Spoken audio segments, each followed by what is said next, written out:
We're going to start serving dinner shortly. We have many medical cannabis patients that are going to perform wonderful melodies for you. And the dessert table's covered because we're going to do dinner first, and then we're going to do dessert. Crazy as it seems, that's the way it's going to happen.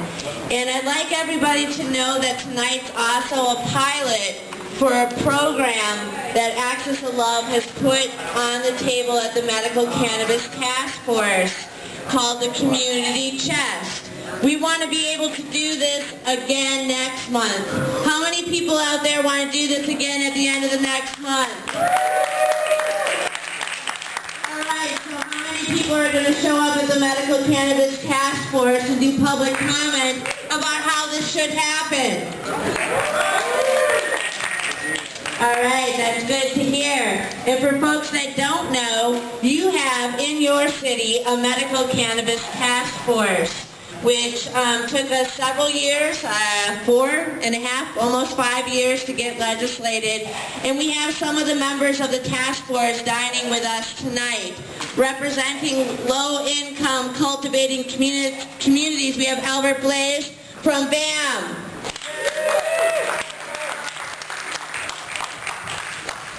Our person who's going to help us negotiate with our neighborhood groups and help a peaceful transition of legislation so that we're not dealing with, well, did anybody remember when the neighborhood groups came up to City Hall to try to shut down the dispensaries?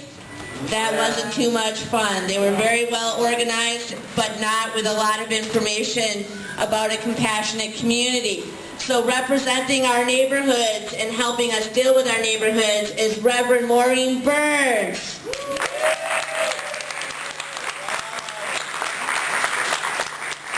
And then there's me, and I'm a patient advocate representative.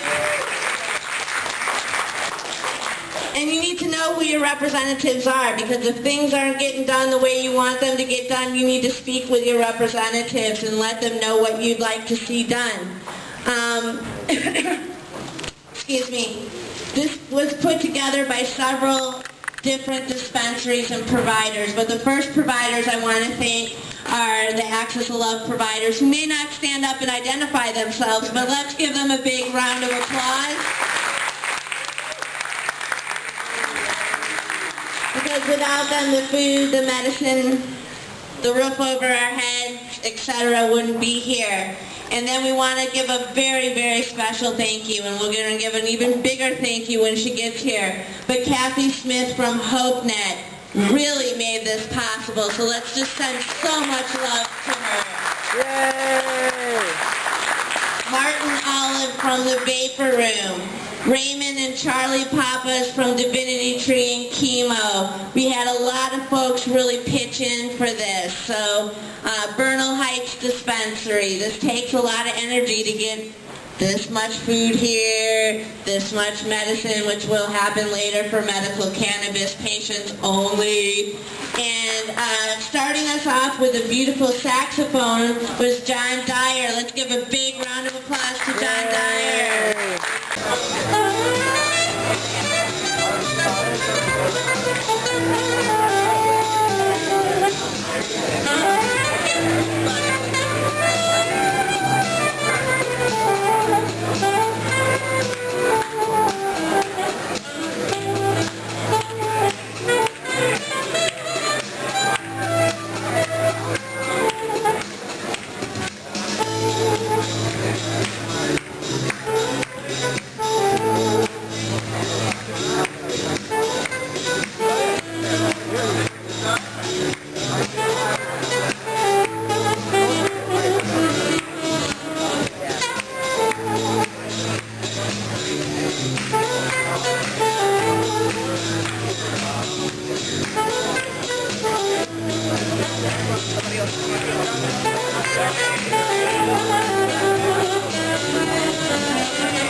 Hey, excuse me.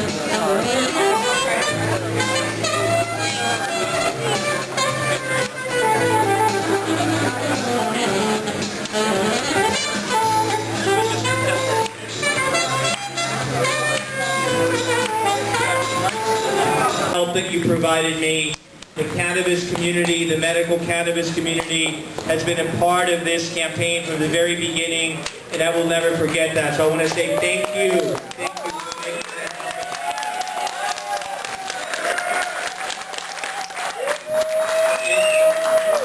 Here to show my support to the Axis of Love, to show my support to the medical cannabis community, because we have always said that when it comes to medical cannabis, it is a civil rights issue. It has always been a civil rights issue. Harvey Milk, when he was alive, one of the first things he did is that he fought for this community. So it's always been a civil rights issue, and I want you to know that so long as the supervisor is in City Hall, we're going to work hard to make sure that the rights of this community are represented and are protected.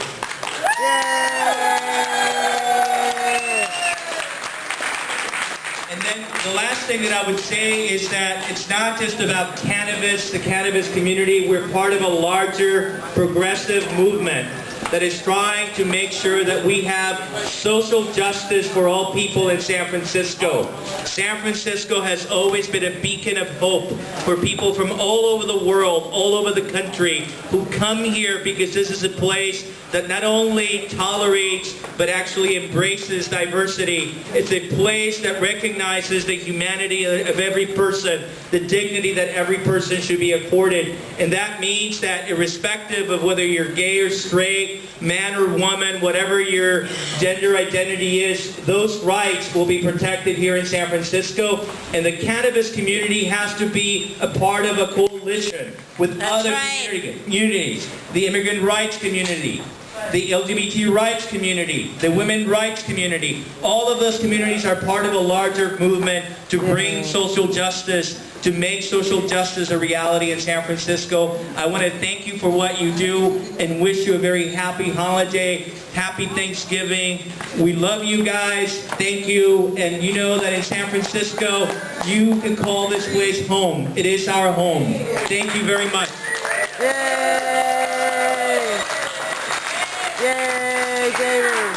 Some cities have politicians and some cities have the leaders, and there's a big difference between a politician and a leader.